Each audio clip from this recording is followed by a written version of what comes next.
Join the Zone tomorrow, June 1st, for the Dino Day at all Sinclair stations. Fuel up and save up to 30 cents per gallon on top-tier premium fuel with Dino Pay, plus free Dino swag on June 1st. And, of course, that is tomorrow. We're on the last day of May. Joining us now on this last day of May is my guy, Real Salt Lake head coach Pablo Mastroeni. Good morning, Coach. How are you? Good morning, PK. Doing well, bud. Now, we got DJ. He's not here today. I don't know if he's sick or what, but all I know is he just does not have the Phoenix Thunderbird Chief High toughness. If you can look 115 in the eye and not even sweat, you are tough. I'll tell you what, if nothing else, man, we've endured a lot just living in that place, going through the summers, man. You're absolutely right. It does something to the mental fortitude for sure. So your club, man, is showing extreme mental fortitude. I got to admit, right, I'm watching the game the other night, and I got to get up way early to do this morning show. And when I saw Julio get hit in the face and he's down, I'm thinking, oh, crap, man, I'm just going to have to stay up. And let's go. Let's drag him off the field. Let's go. I got to get to bed, right? And so we see Rusnak put the goal in there, and I'm thinking once it got to 90, I thought, I got to go to bed, man. I'm tired, and I got to get up in the morning. And so I did not see the last seconder by Gomez. I got to be the first to admit. But it's the first thing I did when I woke up in the morning. The great thing about it now is that, man, if you miss anything, within seconds, it's all right on your fingertips. So I was able to see that. And I thought, as I'm watching it and thinking, this is, in the moment, I should say, it's the game-tying goal. You're going to get the point, get out of Seattle and all that stuff. But I'm thinking the fact that it happened stems from a lot of other stuff that led to that point. Can you speak to that? And I read your comments. Normally I listen to the post-game on Saturday nights virtually every time, but I didn't this night because I was in bed. So I read your comments. It's about the confidence of being able to do it. Uh-huh. Yeah, no, I think, again, one of the things that, we pride ourselves on is being a team that has, a strong mental, has a strong mindset. And I think you can use it in all aspects of life is that, life is, there's 90% of what happens to you, 5% of what happens to you and 95% of how you react to it. And so, again, unfortunately, these last few games, we found ourselves on the wrong side of the scoreline. And it's really easy to put your head down when things aren't going your way. But I think that, going from the Colorado game here at home where we're down 2-0 and we end up putting 5-3, we're down 3-0 in Dallas, earlier in the week. And then we end up tying it 3-3. That there's this belief within the group that says, regardless of what's happening, we're going to stay in it. And we've seen this happen in the recent past. So we're going to keep our heads in there and not quit. And again, there's a lot of fortune that goes in that. But again, I think fortune always favors the brave, and brave in the mindset, brave in the ability to get forward, brave in the never say die. And so I think that part is a fantastic, it's our DNA as a group, and it's really great to see. Now, on the other side of that is, last 3 games we've been behind it, and there's been some weird decisions that have led to those goals. And so going into this game, it's really coupling the tactical piece and making sure that we do everything to not shoot ourselves in the foot, giving up a goal. But now we have this mental fortitude and see how we can now manage a lead with this mindset and make sure we finish the game off. So that's what I'll be interested in looking for tomorrow. How much of the substitutions and just the patterns, the playing patterns that you did was determined by I don't want to say poor play, but what's going on in the field versus scheduling? Yeah, I think it all had to do with scheduling and just making sure, Chicho's played a ton of minutes, the guys up front, Andreas. And so, the Dallas game, we made subs at like the 60th minute. This game, making subs at the 60th minute. And so I think for me, PK, if you play over 60 minutes, your recovery is a lot like playing a full game. And, anything below that, so 45, 35, now it becomes a really hard training session midweek. And so for a lot of the guys like been playing a lot of minutes, Alex, Brody, Chicho, Crooks, these guys that have been getting a lot of reps, it was really important for, because our next game's here at home. And, right. and I think that's another thing that I'm really proud of is that we're able to mix the group up and make 5 or 6 changes to the lineup, go to a very difficult place to play in Seattle, playing on turf and with rain, and still come away with a good result. And the guys that stepped in there, had really good performances as well. So I think it's just it feels great as a team at the moment. I think it was what game was it? It was either Colorado or Dallas. I can't remember. In the post game, you were talking about how Pablo Mastroeni joining us, and your response was, I moved here, I got family elsewhere, but I got this passion for what we're doing. And your big thing, I think, is, from my perspective and listening to you talk, is trying to instill belief into the player and then as the collective, and you've got to have that. And I was relating it to my own situation, right? So I graduate from ASU, and my first newspaper job was at Casa Grande, and then I move over to the Mesa Tribune, right? And then I go over to California for a little bit. And I can remember when I was a kid, they started sports talk radio in Phoenix, and it was on 55 KOI, the AM station, and it ran from 10 p.m. to midnight. There were no all sports stations. It wasn't new yet, but I thought, man, talking sports, that would just be. I wanted to play third base for the Dodgers. I played third base for Thunderbird, but I sucked, and I certainly was not a major league player by any stretch. But I thought, I got to be in sports somehow. Well, at the time, it was to be a sports writer, right? And then it evolved, and I heard sports radio, and I thought I could really do it. And then I move up to Salt Lake, and I start working my way in it. And then in 2002, the opportunity presents for me to do a sports show with a sports nerd by the name of David James. And I call my father, right? And he's living in Phoenix. And I tell him, I'm super excited. Dad, I'm going to get my own radio show. I'm still working for the Salt Lake Tribune at the time. And he says to me, son, he says, I'm happy for you, but man, I don't know about this radio stuff. All I know is the newspapers have been on my doorstep every year of my life. So you better be careful. But I thought, it was a risk, right? And but I believed I can do it. And I wanted to take that risk because I really, really wanted to do it. And here we are friggin' 22 years later, and it's worked, right? And I believed in myself. And I was listening to you talk. I thought, and I forget which game it was in the postgame, but I thought that was the essence of what you're trying to say with this passion and belief. And if you can get to that point, you got something going on.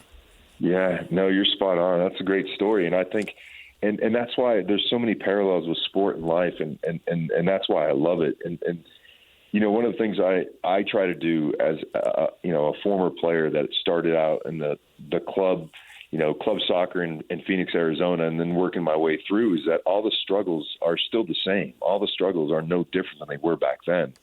And it's really helping these guys to understand, like, the reason I wasn't the greatest player, I wasn't the most technical, but I had this belief in myself that was greater than my actual production.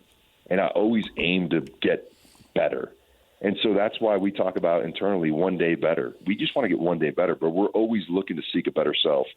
And I think when you start having these visions, and as a collective, a vision of winning an MLS Cup, of winning the Supporters Shield, and you train to that level every day, and those are the expectations internally.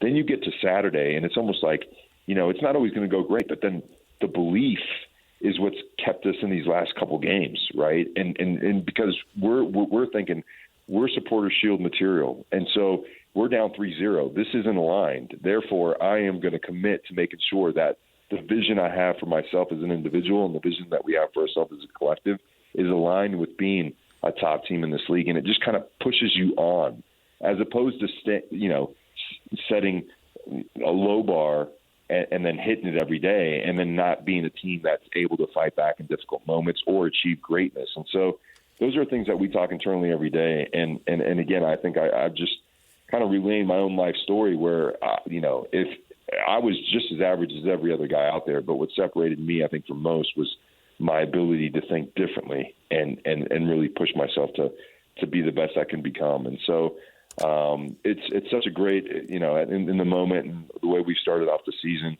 and seeing guys like Andreas and Luna and Emeka and Nelly and these guys that, last year were good players for us, but they weren't great. And this year they're playing great. And and that's why, I coach is to really instill some of these, to help these guys and create an environment for these guys to achieve greatness. And it's an amazing moment, and I couldn't be happier for the guys, the team, the staff, the club. So those guys you just mentioned, Pablo, has the proverbial light come on for them? I think so. Because again, I think the interesting thing, and I've kind of realized this in life, and I don't know if I read it somewhere or it just came up, but I believe that advice, right? Because you're a coach and you give advice and you mentor, but I believe advice means nothing until the person that you're speaking to has lived those words, right? Yeah. I think you have to live the emotion of the words being spoken in order for them to make sense. And that's why oftentimes you give advice to somebody or you mention something and they come back a couple of years later like, you were so right. You were so right. And it's only because they lived it.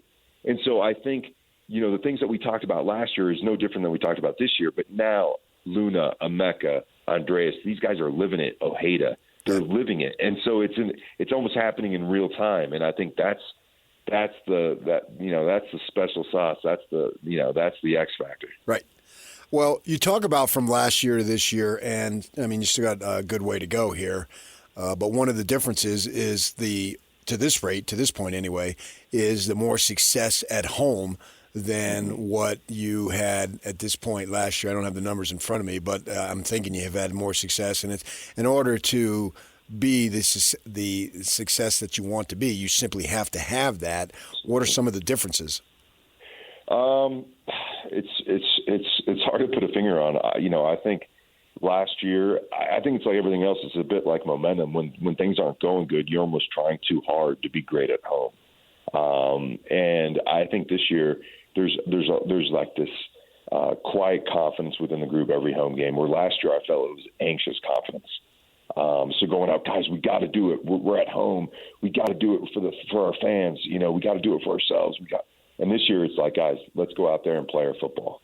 And so it's saying the same thing, but it's with a different type of tone, a different type of energy.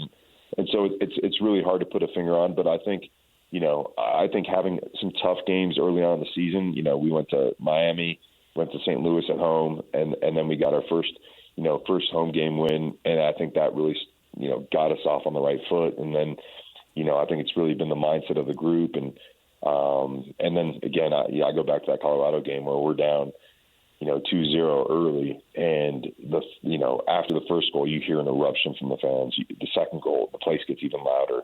And then they concede and the fans just stay behind us. So it's a real symbiotic relationship with the fans and the players. And the feeling that you get when you're in the stadium this year is just different. How much did that, I want to say loss, even though it was a draw in L.A., but it felt like a loss because of the circumstances, how much did that spur you guys on? Because now what seemed like a serious blow in the moment, I think you've made up for it and overcome it, and you've been the guy who's been administering the blow instead of taking it. And I'm wondering if that was any form of a catalyst in terms of nothing is ever for sure and never give up, all those types of things. Yeah, no, I think that's interesting. After that game, the LA guys were celebrating at home, drawing, but they came back from 2-0. So again, it was a really gutsy performance from them to kind of dig in. And obviously us in the other locker room were completely upset that we dropped 2 points in that game. But it was something that we talked about as a collective. Guys in the locker room were livid. And the great thing was they were talking amongst each other and how upset they were. What were we thinking here? And so it was like they were owning it. And so I think that's when things really start to happen within teams. when the players lead and they feel the accountability and they take ownership. And that's what we've had since that game, and really for the whole season, but it really started after that game where, it was a call to arms. Like, we can't let this happen again. And they were in there discussing about, not the tactical pieces as much as the staying focused for 90-plus minutes. And that actually parlayed in the last couple games where, we've snuck one out in injury time, which is a testament to the mentality of this group. So you got the game tomorrow against Austin, and then your next game would be on the 15th, so you got a little respite there. How will that determine the lineup? Yeah, so, I think, the lineup will be kind of more based upon, the way that we went out these last two games and just, again, checking in today to make sure everyone's healthy. But, I think going into that Montreal game, we'll give the guys 4 or 5 days off, allow them to kind of get away from the game. Then we'll have a typical lead up, a 5-day lead up to our game in Montreal. And I think it's a good opportunity to see. We'll have an assessment of our first part of the season as a staff and kind of go through some things. But again, I think it's really important for other players to have to step up now, because again, I think once you get going in a certain fashion, teams will scheme you differently. They'll prepare differently for you, or because they know what to expect. But I think the onus is on us to, guys like Fidel, guys like Oviedo who have been doing well, and to make the roster a bit more competitive from that perspective. But like I always say, the onus is on the individual to really make it a difficult, decision for the coaching staff. And so I think that break will be really important for those type of moments. Well, Pablo, appreciate your time as always. Go get 3 tomorrow. Thanks, PK. Appreciate it. All right. That's Pablo Mastroeni. He's the Real Salt Lake head coach, and they've been on fire. Things are working for them right now. I went to bed thinking they got a loss, and I woke up, and they stole a point, I guess you could say, as far as that goes. They let a couple points slip away a few weeks back, but then, man, the last 3 games have been highly, highly improbable, being down multiple goals against Colorado, being down 3 against Dallas, wasn't it? And then what was that? What did they determine that goal came in as far as the minute mark in Seattle? It was like 2 seconds to go? It was the 99th minute. It's the latest equalizer in club history. Yeah. And how much longer? So I was sleeping. They call it, quote, at the death. That's what the term they use in soccer. Yeah. It was pretty much that. Yeah, they kicked it off right after that, and the whistle was blown almost immediately afterwards. Yeah, that was. I was surprised when I woke up. Pleasantly surprised. They're back in action tomorrow at America First Field. Great night to be out watching some soccer, and we wish them well. And Pablo Mastroeni, I don't know if you know this, but he and I went to the same high school. How about that? Really? I think that bugs DJ, which is fun from that perspective. Yeah, we're boys. Pablo and I are boys, and I wish them nothing but the best of success. Stay with us. We'll get you caught up on what you may have missed right here on 97.5, the KSL Sports Zone. Ladies and gentlemen, may I present... This is JJ and Alex. Igor Damien. BYU fans, you're going to be like, what? This kid's going to play for us next year? Yes, he is. He is a projected 2025 NBA draft lottery pick. When is the last time? Probably Sean Bradley, where the BYU Cougars landed a commit from somebody who was that good, who was going to be an NBA lottery pick. We don't know what the future holds, how long he's going to be at BYU. Is he a one and done? I mean, I'm sure BYU fans will take it, right? Has BYU ever had a one and done? Like a true one and done? Did you hear what I just said, BYU fans? You're getting a potential one and done. That's amazing.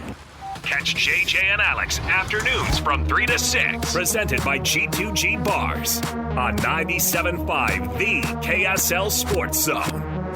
Great show this morning. Thank you to Jacob F. Hatch.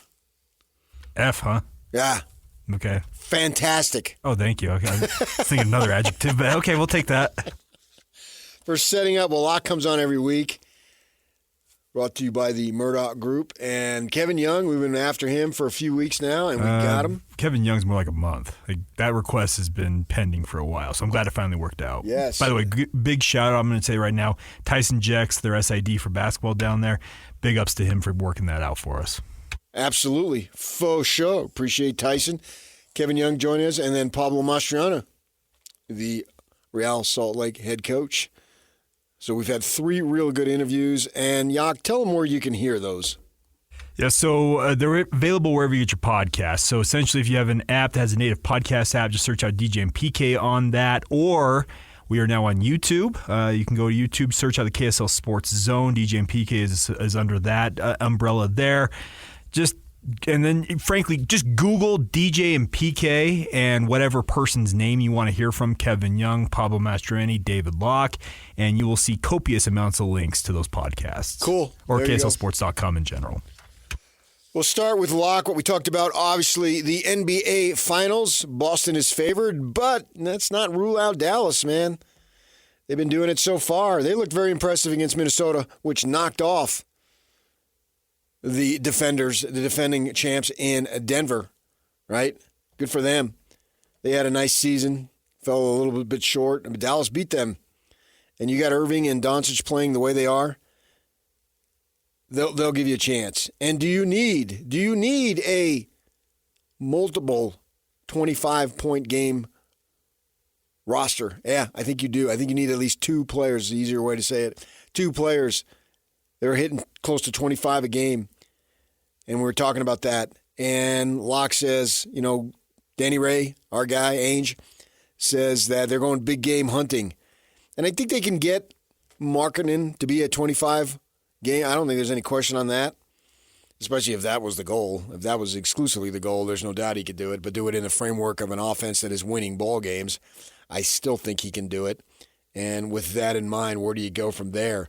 And he mentioned a couple names that we've heard on the block, Trae Young and Karl Anthony Towns. Not sure that they would make you a title contender unto themselves. And then, of course, what do you have to give up? Do the Jazz have enough to give up to be able to accomplish those deals? What? Maybe Atlanta would look for a little more draft capital, but obviously they're not going to take Collins back. So what exactly would you be giving up? Certainly I would think it would be George in that situation. And then we'll get going on that as we're now tomorrow. When we come back on Monday, man, it'll be June. June is NBA draft month, and then the free agency and the trades start going. And if you're going to go big game hunting, we're about 3-4 weeks away from that coming to pass. Putting on your orange and your camouflage hat and getting your rifles, and away you go.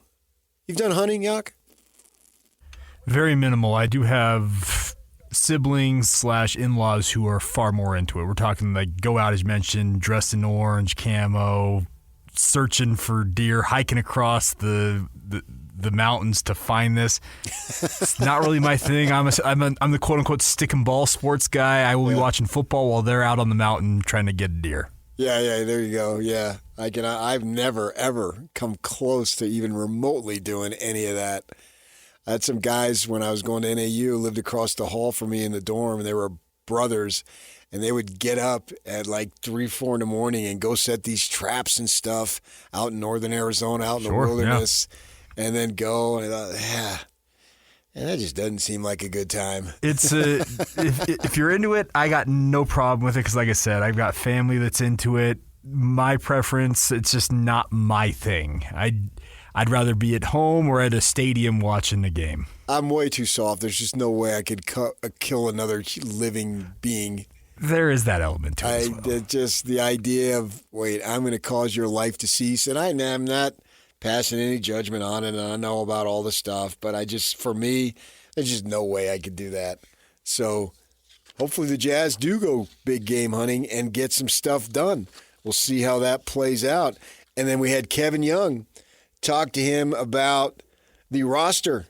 He feels like they've got enough height. I would have thought maybe they would say, we might be looking to add somebody. Well, I think they're looking to add somebody for sure, but feeling like they've got enough height. Okay, we'll see. Obviously, they got the Utah transfer, Keba? Foose? Who else? Well, the new guy. Well, and if you 6'9", but he seems like he's a perimeter guy. Yegor Denim, as Travis Hansen helped us pronounce earlier. He's 6'9", but he is very much a wing player. Right. Like he's more in the mold. If you want to compare somebody from BYU last year, Noah Waterman. Yeah. So I don't know that he's going to for his position out on the perimeter. He can get you some boards. He's got and all elite that stuff. size, yes. Yeah, you're going to be relying right now. It looks like right now it's going to be Foose and Kaba in the middle who are going to have to really hold things down. I've still got some thought in me, PK, and we heard Travis Hansen allude to it. They want to find their Derek Lively, a 7-foot rim runner, right? And that's going to probably take some time. I think they need that. Because I agree, especially if somebody tweaks an ankle. We already had. What did Foose have, a hammy this year? Was that what it was? Well, here's the thing. Hammy for Foose, knee for Ali Khalifa, and then also Atike had a broken thumb all year. So they never, and Mark Pope said it all the time when he was still in Provo, he did not go through a practice the entirety of last season with all three of those guys on the court at the same time. Right. So I would think they would need another body. But he says he feels comfortable with what he's got, and he certainly knows more than I do. And then the staff, they got 3 guys. The names are out there. Yak gave us one name, Tim Fanning. Who is he? Yeah, Tim Fanning's got extensive experience overseas and also in the G League. The other names to keep an eye on, Will Voigt, who is currently with the Austin Toros in the G League. He's their head coach. And then the third name is John Linehan. Now, it's not Johnny Linehan, the former punter for BYU. He's an assistant currently, well, most recently at St. Joseph's. Those are the names I would keep an eye on if you're a BYU basketball fan. Hint, hint. Gotcha. Okay, so we got that going on there, and Kevin said that they would be announcing it soon, so that's cool, and they'll have their staff. I asked him if life has settled down to somewhat degree of normalcy, and he said no. He's still running around there, getting set up. He's got some time to get it set up and get prepared for the season, but I got to say, he hasn't coached a game, so he hasn't won a game or hasn't lost a game. But right now, I got to give it high grades on this guy. What is he, 42, 43 years old, coaching the team. It looks like, under the circumstances that they were up against it. They got themselves a winner. I'm real fired up to see what he can do. Adam came at me on Twitter. Will it be posted later on the app? Yep, everything is available there. You can go to the KSL Sports Zone, plus any other available replay. We've got it across the board, as Yak just said. And then we talked to Pablo Mastroeni, RSL. Continues to find ways to gain points each week. What are they up to? 12, 13? I keep forgetting. The unbeaten streak? Yeah. To 12 matches currently, which is tied for the second longest in franchise history. And what's the franchise history? Franchise history is 14 straight. 14. So they got 2 games to go. They got the FCers from Austin. Yes, the FCers from Austin. And then they're off for a couple weeks, and then they go to Montreal. The Club de Foot Montreal. Yeah, so they got 4 MLS games this month. The 1st and the 4th are at home. The 2nd and 3rd are away. So it's tomorrow, June 1st, and then the 22nd, I think it is, if you want to get out there. And that's a nice way to spend an evening, too. Our stadiums here in the summer are all very much beautiful. They're fun to look at. College football, we talked a little bit. Of course, we talked a little bit of college football. Now, they came out with a settlement that said if you redshirted for transfers in 18, 19, you have the opportunity to get that year back. And immediately people saying, is Cam Rising? Is he going to be a grad assistant and coaching his own kid at Utah? The way it goes? Or be playing? Because he's going to quarterback this year, his 7th year in college. Well, apparently no. He does not get that year back. Yeah, there were some stipulations, like subheadings underneath that agreement that negate his potential to get that year back. Now, Michelle Bodkin, by the way, give her a shout out. She did the legwork on clarifying this for KSLSports.com. You can go read it there. Yeah. She did say, though, in that story that there is this roundabout nature of his redshirt year combined with the injury he suffered last year. If he really wanted to try and appeal for an 8th year, there is a roadmap for that, but under this settlement, essentially, between the DOJ and these states, along with the NCAA, he will not be eligible for that 8th year. That would be unbelievable. He talked about 3 years ago having it be it. Yeah. Can you imagine if he were 27 and still playing college football? Yeah, if that were the case, I don't ever want to hear about BYU being old. Oh, here's the thing. We had Barry Trammell on, and Barry talked about the fact that there's going to be 3 seventh-year quarterbacks this year starting in the Big 12 Conference. So the whole BYU, they're old and they're mature. Yeah, that scenario, that talking point, trope, whatever you want to call it, it can be buried now. It should be, yeah, for sure. I mean, these guys are getting up there. It's getting a little silly. I think that we can get rid of it after this year and get back to what we knew as far as that goes. And then occasionally maybe somebody got the 6th year, but they've revamped the rules all over the place. You know we have the kid at Miami who's going for a 9th year this year, right? Who's that? He's a tight end. I forget what his name is. He had 3 successive season-ending injuries when he was at Oregon. He has since transferred to play for the Hurricanes down there in Miami, and he successfully has got his 9th season upcoming this fall. So I'm with you. I think we're finally getting to the end of the so-called COVID era of the situation here. But my other question about this, PK, is just this is philosophically moving forward. We're getting challenges to the NCAA's authority on everything. Yeah. What's to stop some kid one day from saying, I want to keep playing college football and just challenge the rules that stipulate he has to graduate? Or he's ineligible, I guess I would say, out of eligibility. Yeah, I think that would be extreme. I don't think it would get to that point. Sure. Then it would become a joke. Yeah, it would. And there's no doubt it would. But I'm just, with everything else, how litigious we've become with this. I mean, what does Rising even do for classes? Nothing. Why do they make them do it? Underwater basket weaving and ballroom dance. It's whatever degree he needed, he should have got that years ago. Yeah, stretching. We had Keaton Bills, and he had earned his degree 3 years ago. I mean, if that's the point, then, yeah, move along. And he did move along, and now he's with Buffalo, and good luck to him trying to make that team. He had eligibility left, and several guys who had eligibility left, and they all got drafted, I think. Devon Bailey had eligibility left. He got drafted. Obviously, Vaki had eligibility. He got drafted. And that's the way it should be.